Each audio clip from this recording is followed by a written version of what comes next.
Welcome, Unchained Nation. Today we're at the Adventure Begins. If you haven't been here, awesome place. I suggest you come play sometime. We have Kyle. Kyle, what do you have for us today? Today I have pure Memento. I took this to the Fort Worth Regional, got 33rd, getting my first invite ever after being back in the game for a year or so. Um, just go through the lists. Okay. So first we'll go through the three ofs. Three horse, Tatu no Shigo. It can pop a Memento monster on field to send monsters from the deck whose total levels are equal or lower to whatever you pop, and you can summon it from your hand if you control only Mementos or no face-up monsters. 3 Engwich. On summon, it gets you a Memento monster from deck, and it can reborn a Memento monster that is level 2 or lower from grave. And then 3 Dark Blade. On summon, you can discard a Memento card, pop a spell trap, target pop, and you can destroy a Memento monster on field, summon a level 3 or lower from deck. Now, something you might have noticed if you've been listening is that none of these pop for cost, and that's a running theme throughout the deck. Always, whenever you have a Memento effect that will pop, it will pop either any Memento monster on field or in hand, depending. It allows you a lot of flexibility to dodge things like Imperm, Ghost Ogre. It's a really flexible aspect of how these cards' effects are written, and they're really cool. Everything else in the deck, monster-wise, is a one-of. We are playing one Memento Horned Dragon. We are playing one Memento Goblin. We are playing one Memento Mace. We are playing one Memento Gaddock. And then we are playing the best TCG named card ever, Mementotlin Sleepy. He's a sleepy boy. And then we have Mementotlin... I don't know how to say the second part of it. Combined Creation. We colloquially refer to him as Big Guy, because if you haven't noticed, he's a little big. He's 5,000 attack and defense. Sleepy can be summoned on a quick effect if a monster on your field, monster in your possession has been destroyed by a card effect, which happens a lot. And then on summon it can fuse. Gaddock, if it's sent to the grave by Memento monster effect, can summon itself from the grave, and then on summon it can add a Memento card from grave to hand. Mace can destroy a Memento monster on field, add a Memento card. Goblin can destroy a Memento monster on field, send 2 Memento cards from deck, and Trihorn can summon itself if you have 3 or more different names in graveyard, and it, when popped, allows you to target 3 cards on field, 3 face-up cards, and including a Memento monster and pop. Something to note about Mace and Goblin is that they are, in fact, hand traps as well.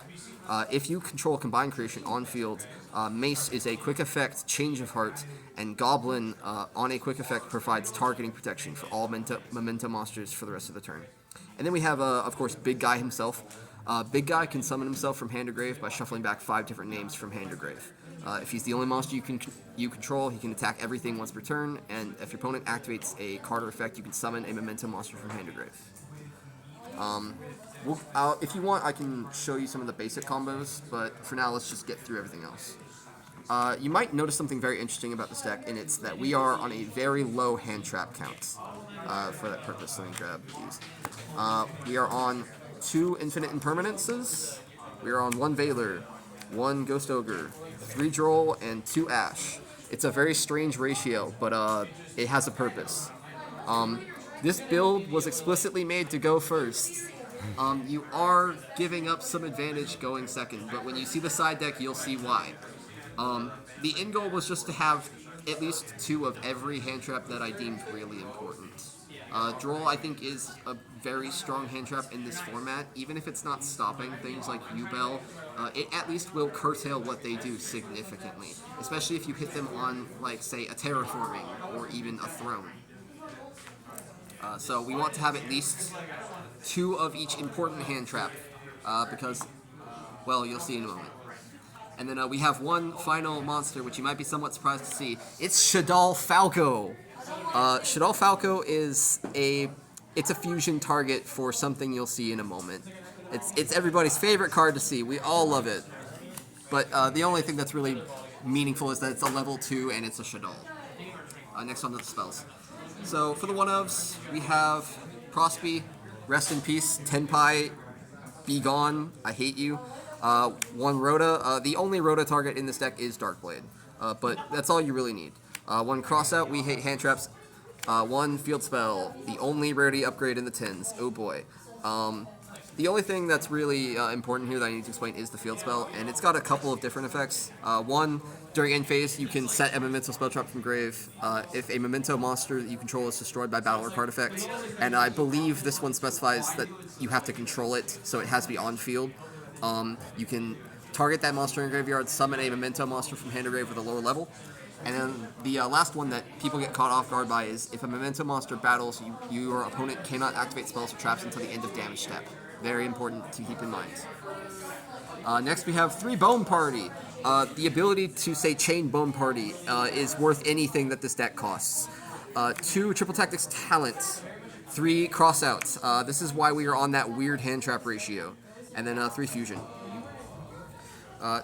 Talents is just a good card in general to have, especially for going first. A lot of the times people will blow an Ash or a Veiler or an Ogre, and then you get to hand rip them. Lovely. We love hand ripping in this household. Goki format, best format.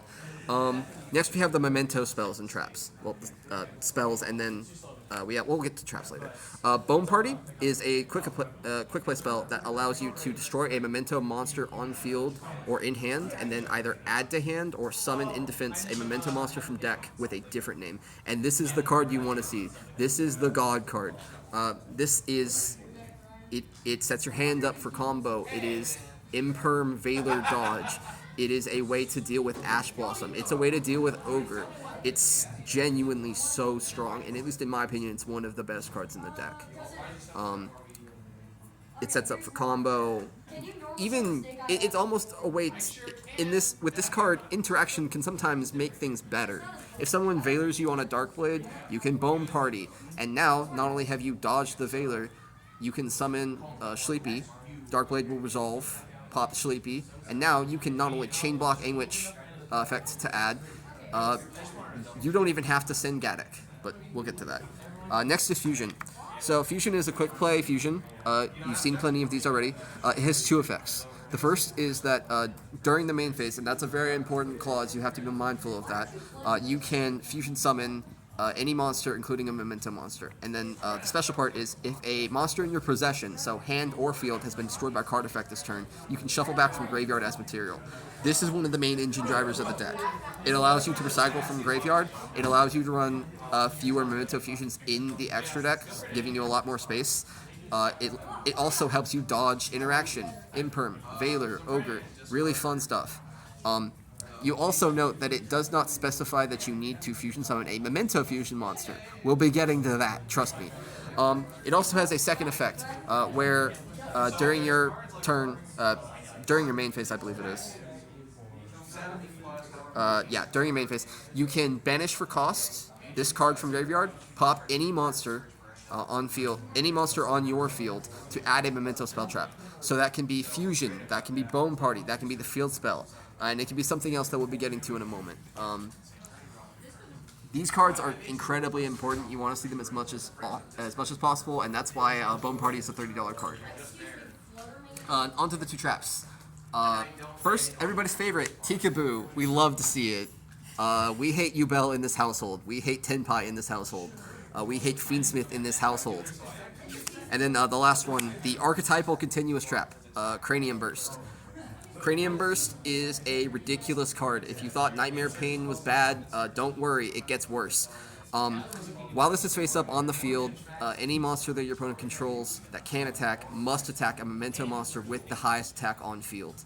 And then it has another effect that states if you control Memento Combined Creation, you can have, if your opponent activates a monster effect on field, you can make that Combined Creation lose 1,000 attack and defense, and if you do, the effect is negated. I'm sorry, Fiendsmith players, Requiem cannot dodge this. Suffer. This turns Big Guy into Appaloosa, on top of the fact that it forces your opponent to attack, oftentimes for their to their death, essentially. Very common search. Well, okay, we'll get to the combo later. Onto the extra. We'll go over the fusions first. First, we are playing 2 Creation King. Creation King has 2 effects. Well, actually, it's 3. The first is that on Fusion Summon, you can send 3 Memento monsters, 3 Memento cards from extra or main. Very strong. It requires 3 materials to make, but hey, if you shuffle back from graveyard, no problem. It has another effect, and these 2 effects cannot be activated on the same chain. Very important clause. On a quick effect, you can target any number of Memento monsters you control and an equal number of cards your opponent controls. Pop. Very strong tool. Very strong tool. As well, you can banish this card from your graveyard to add the field spell. So we commonly don't search the field spell as part of combo outside of him. Next, we have Twin Dragon. Twin Dragon, everybody's favorite old vanilla fusion, Lamau. Twin Dragon on summon allows you to pop a Memento monster on field or in hand to add 2 Memento monsters from your deck to your hand. Very strong. And then on destruction, if it was fusion summoned, you can summon a level 6 or lower from the graveyard. So you still have a body on board after using its effect, even if you have to pop itself, though you can pop something else that is either on your field or in your hand. Very important, very strong.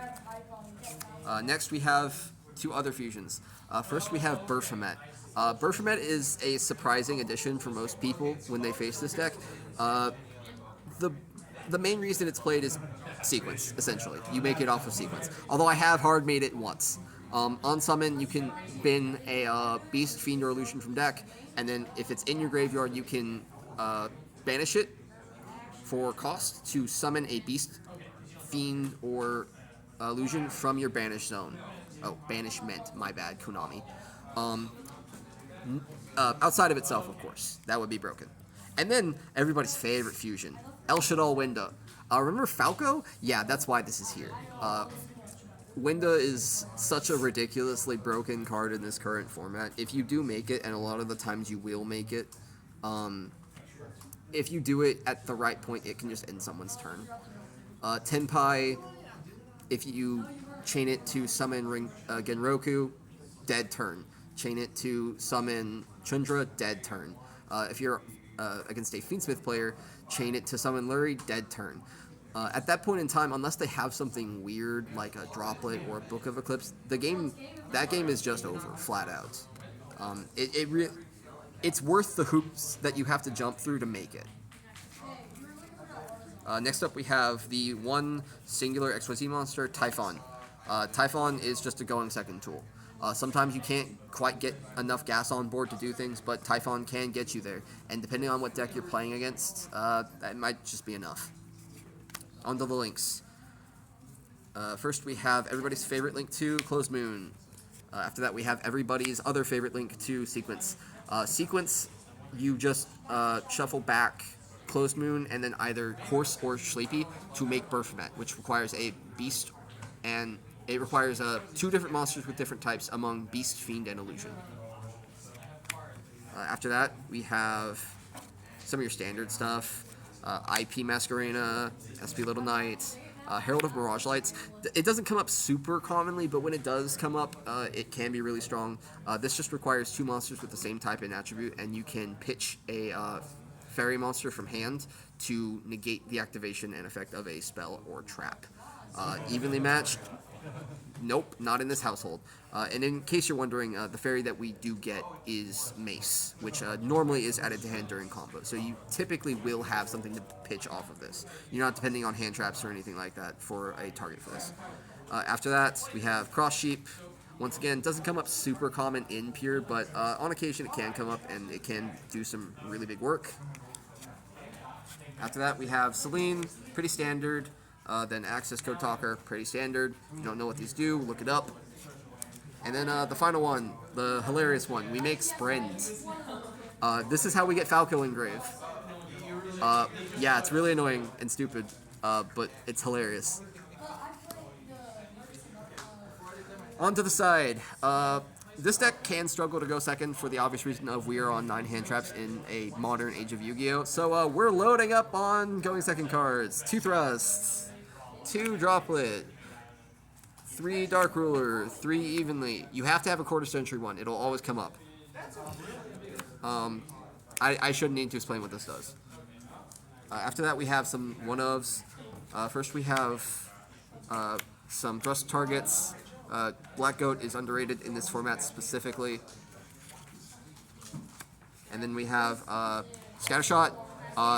In time, this will save you. You send it off sprint. It doesn't take that much to make any Link 2 in a body or Gaddock in any body. And then Shifter, because all my homies hate Shifter. That's just for crossout. Be gone, Shifter. We hate Shifter in this household. So, main combo in this deck is very strange, and it has a lot of moving pieces. It's very adaptable depending specifically on what you get. I'm not going to go through it because it'll take a while, but there are so many people who have documented how this deck works and how to utilize it. If you need like an intro course, go look at Eva_Lees_ at Twitter. She's got a whole PowerPoint about this. It's hilarious and lovely and informational. EVA_LEES_. But standard inboard looks something like this. We will have Sprend on field, Falco set with field spell activated with a set fusion, Cranium Burst set in phase, and then we will have Big Guy with Birthmet in Graveyard and Creation King in Banish. Everything else here is and then we will have where is it? We'll have Mace in hand. So this is kind of just standard situation. This is what you're going to be dealing with most of the time, assuming you don't get hand trapped 4 times. And it's really strong specifically because it is layered. There's not one card that will deal with this. Evenly hurts, Feather Duster hurts, but nothing will just end your turn. Like say if you're playing Vanadium and you get Dark Lord, it doesn't happen. Let's say you get have the set fusion, Mace in hand. Remember, this is a quick effect change of heart. Really strong for dealing with certain boards. You have, just off of this, you have a set Falco, you have Big Guy, who is a 5k beater that your opponent has to attack into, that you can reduce with Cranium Bursts. So let's say your opponent goes for standard Feedsmith combo, they put Requiem on board, okay, activate, congratulations. Tribute for cost, you now have no bodies, you've gone through your standard Engraver into Tract, into Lurie, into Requiem, and all you've gotten is 1,000 off my Big Guy. Outside of that, I have a lot of other options. On activation, I can summon any Memento back from Graveyard. So, you want to usually leave Anguish in Graveyard. So, Combine Creation, summon Anguish, Anguish effect, search. You can grab anything. You can grab the other hand trap, which can be Goblin, or you can be Sleepy. Either one. Goblin provides targeting protection. Sleepy, if something you control has been destroyed by a card effect this turn, you can summon it and then fuse. We will go ahead and just add the Sleepy for now, specifically. At this point in time, there's a few things I can do. I can fusion, send the Anguish and the Falco to make everybody's favorite fusion monster, Winda. That can be a turn ender, depending on what deck you're against. I can banish the Birthmet, summon back the Creation King that you banished for cost to add the field spell. Now, I have the ability to pop 2 to 3 cards on your field just because. Pop that, and then you can fusion, and then you can shuffle back 1 in Graveyard because something's been popped. Summon Sleepy, do fusion things, Mace to steal. This deck really benefits from the forms of interaction that have come into vogue. There are a lot of decks that specifically want to summon to do something. Whether it's Tenpai summoning Chandra or summoning Genroku, Fiendsmith summoning, just Lurie. Even if you're against like budget U-Belt and they want to summon Spirit, if you can hit them on summon Spirit with Winda, a lot of the time it's just game over. A lot of decks do not have the ability to deal with Winda. They do not have the ability to deal with 5 monster effects. that are negated. They don't have the ability to deal with a big guy that can't be targeted. Hell, if you see somebody go through the standard combo to make closed heaven, you can just steal that, and congratulations, you've been cut off from combo after using your combo pieces to get there. There's a lot of flexibility in this deck, and one of the main things that I value in it is explicitly the flexibility to play through interaction and the flexibility to play with your opponent on their turn. It's not easy to pilot by any means, and it's not the most popular variant of the deck. Some people are on the Fiendsmith version, some people are on Pure. A lot of people like the Griffin Lock, which I'm not too fond of personally, but that's just me. This deck rewards practice. It rewards creative deck building. And this build specifically was meant to go first. And admittedly, that helped me out a lot when I went to Fort Worth. I did get lucky. I won, I think, 5 out of 9 of my die rolls. Believe it or not, I actually won 3 of the losses, too, even despite the incredibly low hand trap count. It's not easy, but it's fun. In a format where a lot of people lament just the lack of any kind of enjoyment of this game, there's so much value in being fun. Not to mention, it can be effective too. Let's pray for reprints, boys. All right, thanks. That's awesome. Do you have any shout-outs? Okay, shout out to Tab, my preferred place to play. Shout out to Team BS, that's Team Band Shifter. All my homies hate Shifter. Shout out to all my friends and people that I play with on the daily. Andrew, Robert, Corey, who was my ride to regionals. Sterling, you know what, Brandon too. Shout out to my friends Maury, Demonic, Zalma. Shout out to Marvin. Shout out to Austin. Shout out to my dude behind the camera. Lovely guy. We love to see him. Shout out to Ryan. Shout out to whoever named Sleepy. Perfect choice. Oh God, we love it. And that's about it. All right, great. Thank you very much. Remember, stay unchained.